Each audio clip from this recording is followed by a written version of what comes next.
نحمدہ ونصلی علی رسولہ الکریم۔ حدیث کی کتابوں میں بہت کثرت سے نماز کے فضائل اور ترغیب ذکر کی گئی ہے۔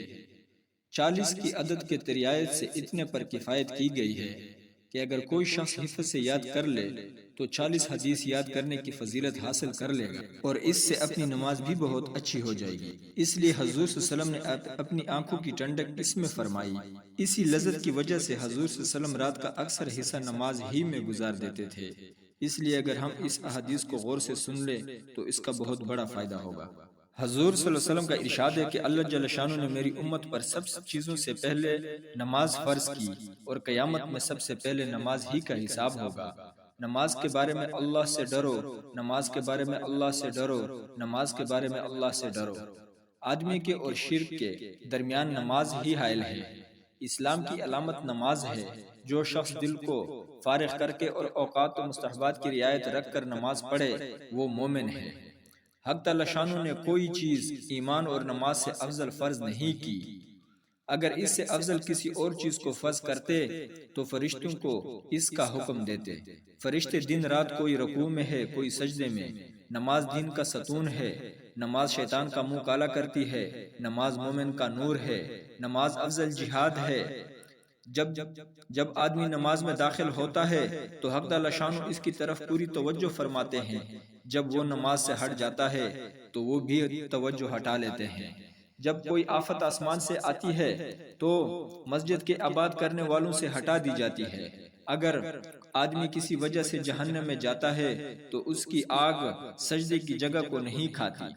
اللہ نے سجدے کی جگہ کو آگ پر حرام فرما دیا ہے۔ سب سے پسندیدہ عمل اللہ کے نزدیک وہ نماز ہے جو وقت پر پڑھی جائے۔ اللہ جل شانہ کو آدمی کی ساری حالتوں میں سب سے زیادہ پسندیدہ یہ ہے کہ اس کو سجدے میں پڑا ہوا دیکھے کہ پیشانی زمین سے رگڑ رہا ہے۔ اللہ جل شانہ کے ساتھ آدمی کو سب سے زیادہ قرب سجدے میں ہوتا ہے۔ جنت کی کنجی نماز ہے۔ جب آدمی نماز کے لیے کھڑا ہوتا ہے تو جنت کے دروازے کھل جاتے ہیں اور اللہ جل شانہ کے اور اس نمازی کے درمیان پردے ہٹا دیے جاتے ہیں جب تک کہ کھانسی وغیرہ میں مشغول نہ ہو۔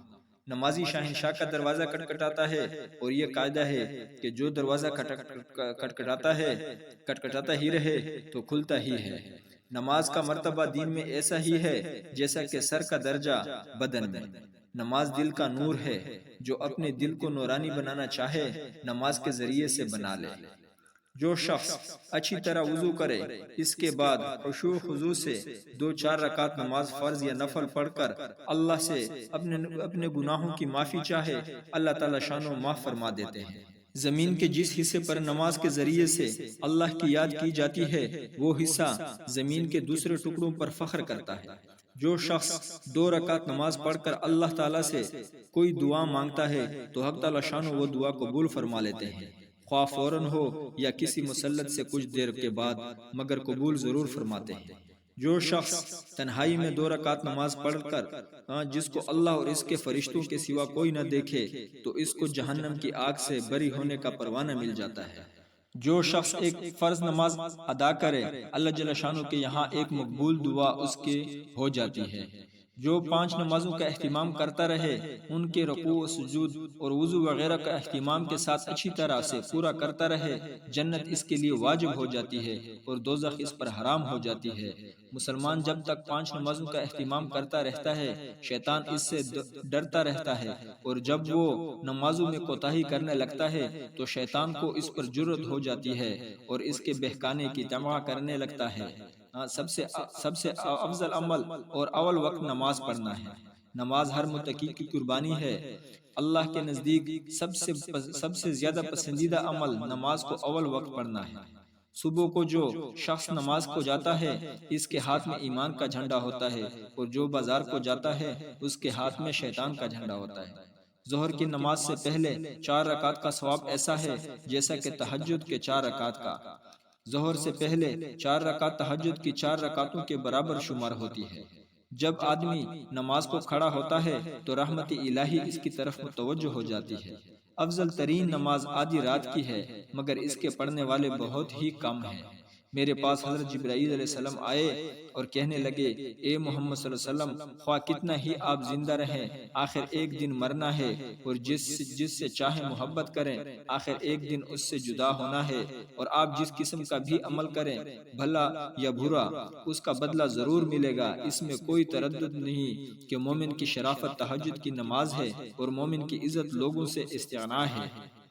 آخر رات کے 2 رکعتیں تمام دنیا سے افضل ہیں، اگر مجھے مشقت کا اندیشہ نہ ہوتا تو امت پر فرض کر دیتا۔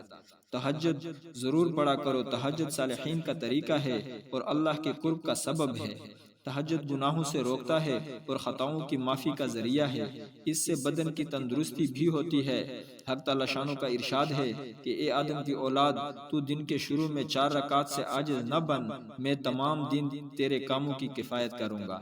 اللہ تعالی شانوں اس پر عمل کرنے کی توفیق عطا فرمائے، آمین یا رب العالمین۔